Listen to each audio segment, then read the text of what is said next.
Welcome to an Arizona Public Media Your Vote 2012 special, the Congressional District 3 Republican Primary Forum. I'm Christopher Conover. Over the next 30 minutes, we'll have a chance to hear from the two Republican candidates about where they stand on a variety of issues. Congressional District 3 covers the southern part of Arizona, stretching from central Tucson to Yuma. So we're presenting this in conjunction with our friends at KAWC, Colorado River Public Radio in Yuma. Let's meet the candidates. First, we have Gabriela Sauceda Mercer. Thank you so much for coming in. And next is Jaime Vasquez. Again, thank you for coming in. You're welcome. Joining me for the questioning is Arizona Public Media's Andrea Kelly. Yeah, voter registration in Congressional District 3 is about 113,000 Democrats, about 60,000 Republicans, and about 93,000 independents. And of course, as you both know, the incumbent in the district, Democrat Raul Grijalva, has been in office for about 10 years. So I'd like to hear from both of you how you plan to shift this district into voting for Republicans. And we'll start with you, Ms. Saucedo Mercer. Well, I'm focusing on reaching the independent voters.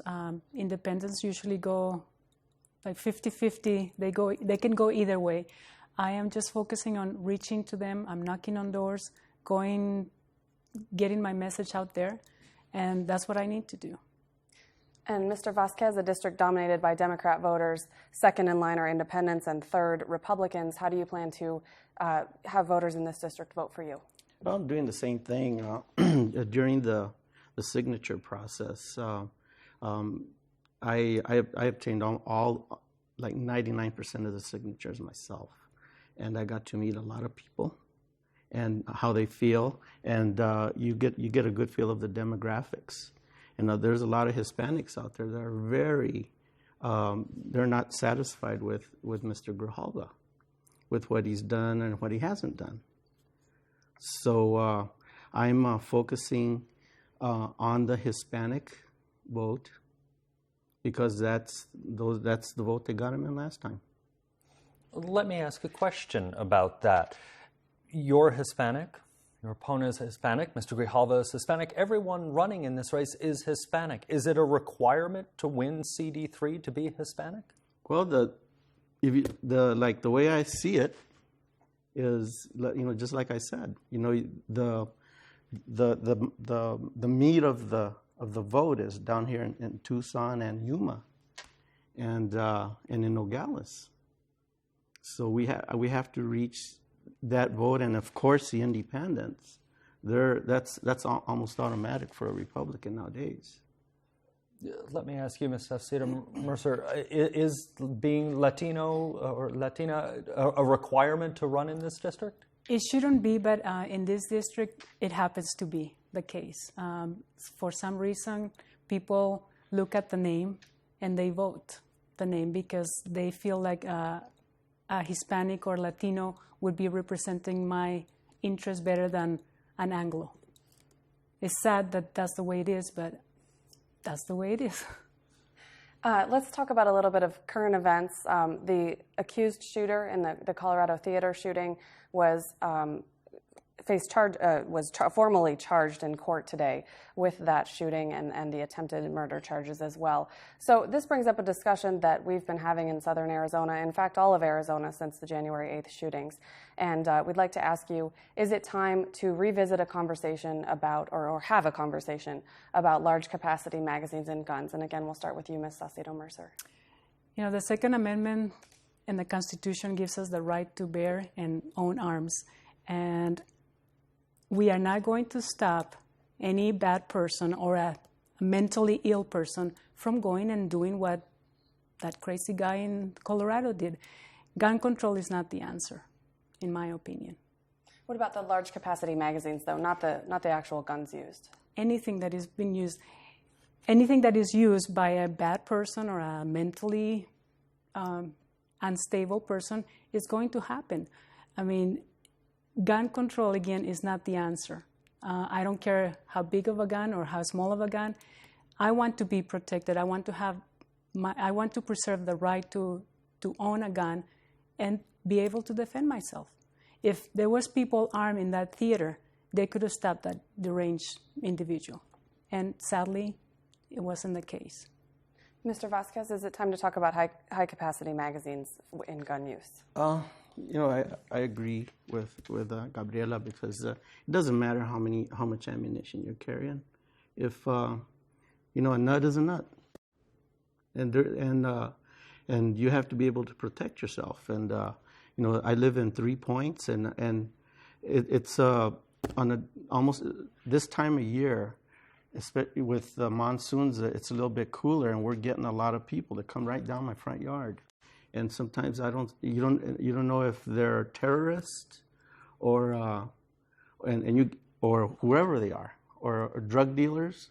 And those days, and then you see more than one person. Those days, I don't mind having a magazine full of bullets, because I was in Nam and I went through that stuff, and I know what it's like. You have to protect yourself, and there's no way that the more. I have no problem with people having having a lot of ammunition. No problem at all.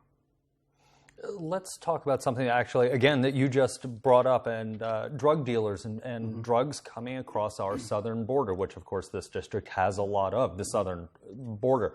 We hear about the Border Patrol all the time making marijuana busts and methamphetamine busts and other drugs. So in light of that, what changes need to be made to this country's drug policy to better accomplish border security, if any changes at all? And we'll start with you, Mr. Vasquez. Drug policy is it doesn't matter how much you change it or whatever you're going to do with it. It's you're going to have your users and all, and whatever people are going to use the drugs. But what we have to do a little bit to stop that problem is to secure our border, and at least try to control it a little bit, because people are just walking in. And then I was I forget who I was speaking to, but I was like in Nam, we used to, this is like the old basic system of an alarm system of people coming through our perimeters. We used to use our beer cans that we used to tie them together, and you could hear somebody coming over, they rattle the cans. But now we have technology here with that. What do they call it? Cyber technology, and boots on the ground, and believe me, nobody will get through. And you can save money on building the border fence and all that stuff. But I'm kind of cutting my own throat, because we're negotiating to get business on the border, so I'm gonna have to turn that job down. Same question, Ms. Saucedo-Mercer. What needs to change, if anything, in our drug policy to deal with border security? Well, the problem with drugs is, supply and demand. I mean, we'll never stop the problem with drug addiction until there's no more demand. The drugs are going to keep coming in. How do we stop those drugs from coming in is to secure the border. Securing the southern borders of our nation is not just about stopping the drugs. It's about stopping the illegal influx of people that shouldn't be here because they haven't gone through the process of coming here legally. We have a huge problem with human trafficking. Where are the human rights people crying about that issue? And then we have the problem with security. People that are coming across our borders illegally are not just people that are looking for jobs anymore. We have terrorists, like Jaime mentioned. Last year alone, there was 250,000 people that were detained, and they were categorized as other than Mexicans. And we know that not only Mexicans come across the border through Mexico. It is sad that a lot of them, they have to pay $5,000 to $10,000. And the only way that they're going to be able to accomplish that is by bringing drugs across the border. They call them mules. They bring the drugs on backpacks. We have the problem with the tunnels. How are we going to stop all of those things? Technology and securing the border, that's the main thing. I'd like to ask for some specifics on border security now. We've talked about drugs and drug policy, but as we all hear, the Yuma sector of the Border Patrol is a fairly successful sector. There's not as many people crossing, and there's not as many drugs coming across. The Tucson sector, on the other hand, is one of the busiest in the country for apprehensions. We hear week after week about drugs coming through also and being stopped by Border Patrol. So I'd like to ask you each for some specifics on how do you go about securing the border. We'll start with you, Gabriela. Well, I will adapt the same thing that former Congressman Duncan L. Hunter from San Diego, when the border allocation or the money was set aside to build the border, to secure our border all along the United States with Mexico, the money was set aside, but Congress didn't act upon it. Duncan L. Hunter said, hey, the money's there, I'm going to build the border. They did in the San Diego sector, the two-layer border with boots on the ground, meaning Border Patrol is patrolling every few miles. They have patrol. Their crime and the influx of illegal drugs and people was cut by 95%. It works. Building the fence works. There's a lot of argument here that the terrain is not suitable to building the fence. I like to say the Chinese built the Great Wall of China. So how do you pay for it in this time of economic cutbacks? Well, we need to find the money somewhere. And like I said, it was in 1986 when Reagan gave amnesty to 12 million people. One of the promises was, we have the money to build the border fence, and we are going to do it. And again, Congress fell through, except Duncan Hunter. And Mr. Vasquez, we started with the question being that the Yuma sector of Border Patrol is a very successful sector in stopping people and drugs from crossing. The Tucson sector, not so much. So how do you make that Tucson sector more successful? Well, we can't be as efficient as Yuma because they've got the Marine Corps Air Station there, and that's a big help. The Border Patrol and the Sheriff's Department out there, they work really well together. And they do the same thing out here, but here we have the problem with cells, with the reservation, and they're their own little country. You know, and every day, if you read the Cells paper or the Roadrunner, you'll see they list their crime statistics, and it's just one crosser after the other getting caught. And I agree with Gabriela on building the fence, but the money is the problem. So how do you pay for it?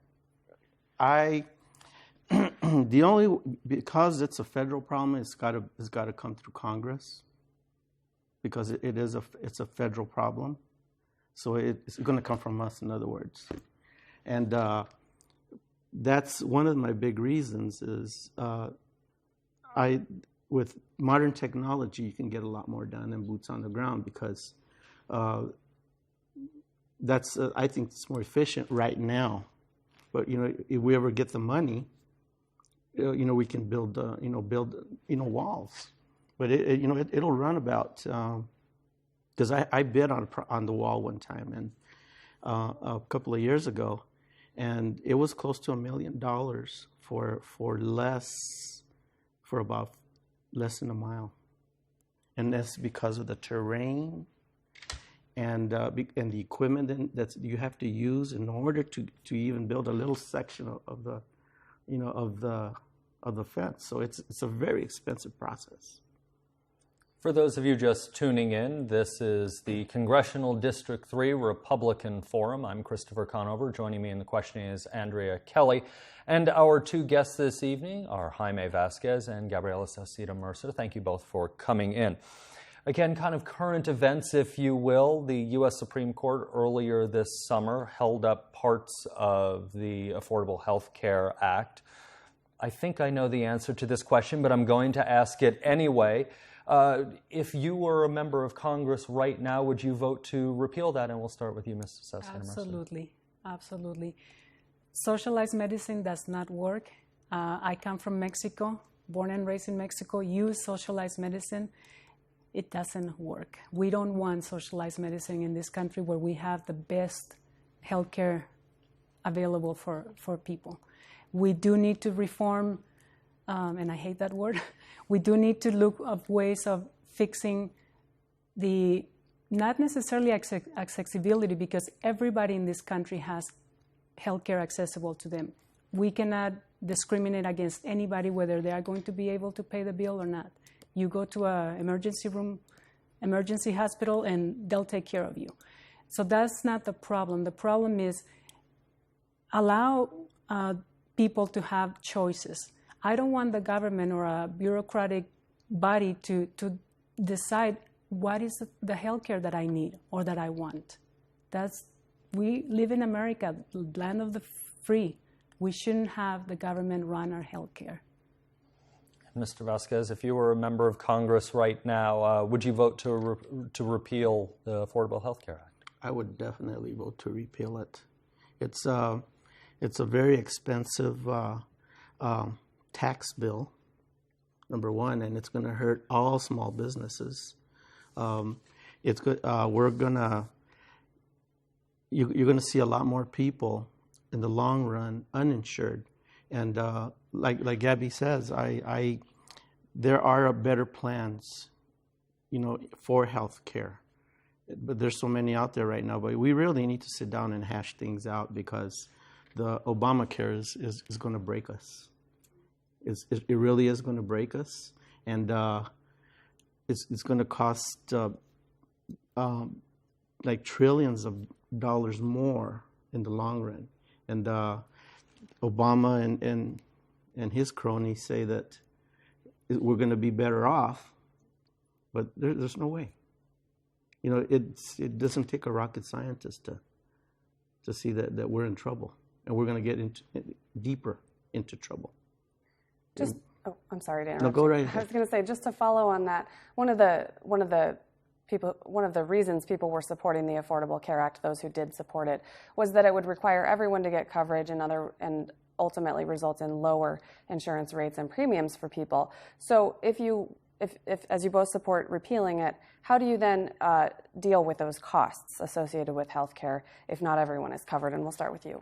Okay, it's one way is like I said, I've heard different methods. And one is like a tax credit system, and like, to tell you the truth, I really don't know. You really have to study it, because we, in my company, we have to deal with that stuff, and I think if we were allowed to shop around and eliminate a lot of the restrictions for buying insurance for our employees, it would be a lot easier on us as far as business owners and anyone.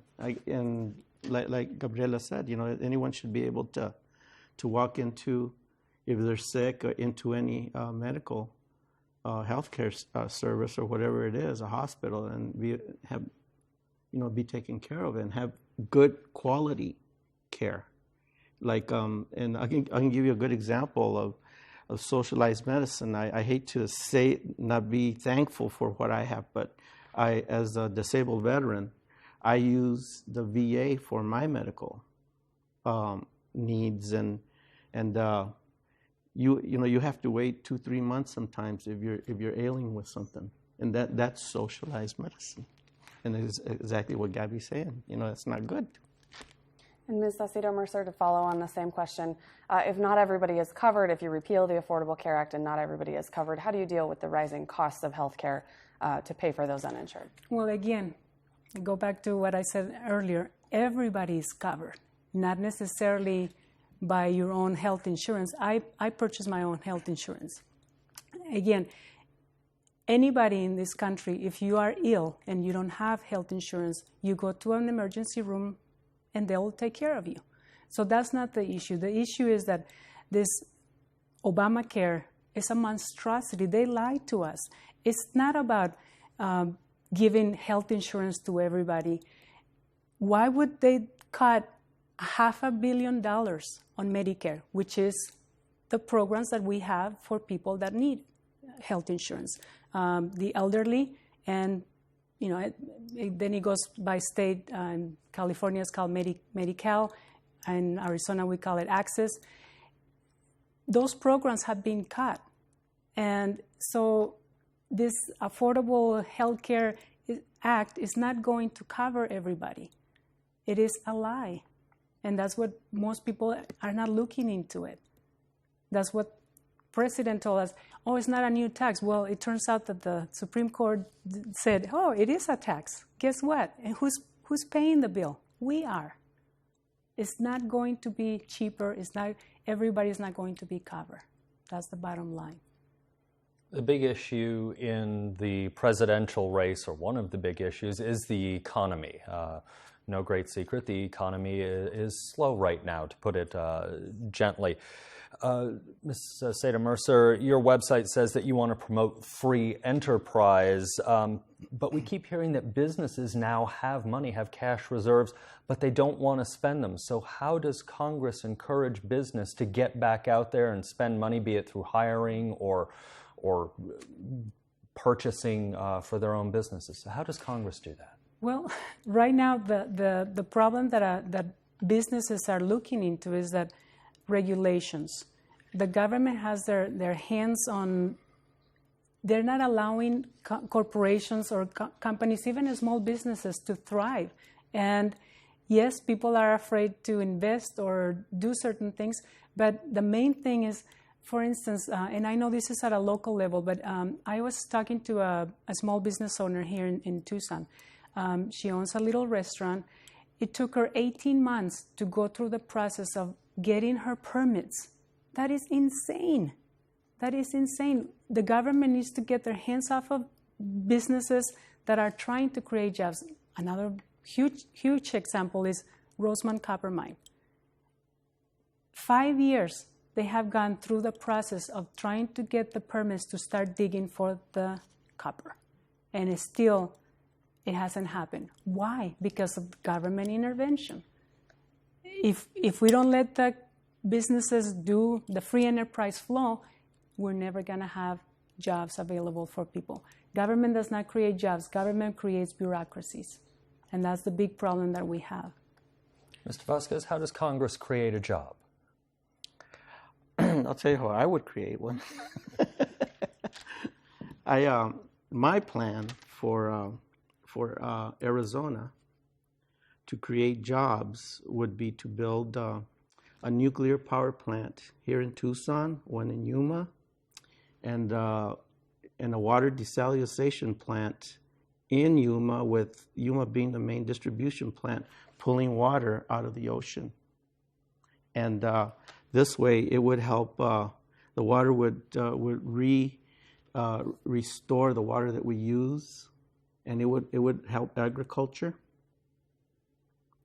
And like a nuclear power plant is the cleanest, safest source of energy today. The Palo Verde nuclear plant took me on a tour about a month ago, and they really educated me on the entire system.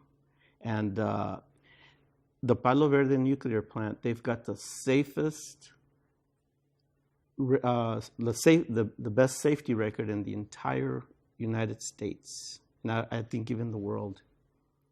And a nuclear power plant would create like thousands of jobs and make millions of dollars for the economy here in Arizona and in Yuma.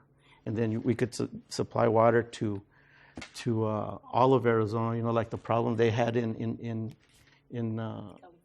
everywhere, in Tombstone. They would. I think that would solve a lot of problems. And the reason I know about the energy side of the coin is because I was brought up in the energy business. I worked for Salt River Project in Phoenix for 16 years, and I started at the bottom of the ladder, and ended up supervising maintenance on all the dams, from Roosevelt Dam all the way down to Mormon Flat Dam, and I know about the power industry, and I know it promotes money and jobs, long-term quality jobs. You've brought up the energy industry, and I wanted to ask each of you, we'll start with you, Mr. Vasquez, on this. Who should be responsible for leading the way on energy production? Is it the government? Is it private industry? What do you think on that one? And let me just caution you about we need to keep our answers shorter. We have less than 2 minutes left. Okay, the government out the door, and the regulations. The private sector can do this. So do you eliminate all regulations on all energy production? Oh, you can't do that. You have to have some regulations, but not these outrageous regulations that we deal with every day. And that's as minimal government intervention as possible. Okay, and 1 minute left. Same question. Yes, Ms. Salcedo-Mercer, same question. Who should lead the way in energy production, private, public? Free enterprise. Corporations, if you want to start a business, you should go and look for investors and do it that way. The government should never, ever put their hands in. Look what happened to Solyndra. And all of a sudden they go bankrupt. Where's our money? That's our taxpayer money. That should never happen. That's why government should not be running any business except the business of protecting us and infrastructure. That's it. All right, well, thank both of you so much for coming in. We've reached the end of our time. I promised it would go quickly for both of you. And again, thank you so much for coming in. Andrea, thank you for joining us for questioning. In the coming weeks, we'll hear more from the Democrats in the CD3 race. If you want to watch or listen to this forum again or get more information on a variety of races affecting southern Arizona, be sure to visit our website in the Your Vote portion. That's azpm.org. To our friends listening in on KAWC, Colorado River Public Radio in Yuma, and those of you who tuned in on Arizona Public Media, thanks so much for joining us. For Andrea Kelly, I'm Christopher Conover, Arizona Public Media.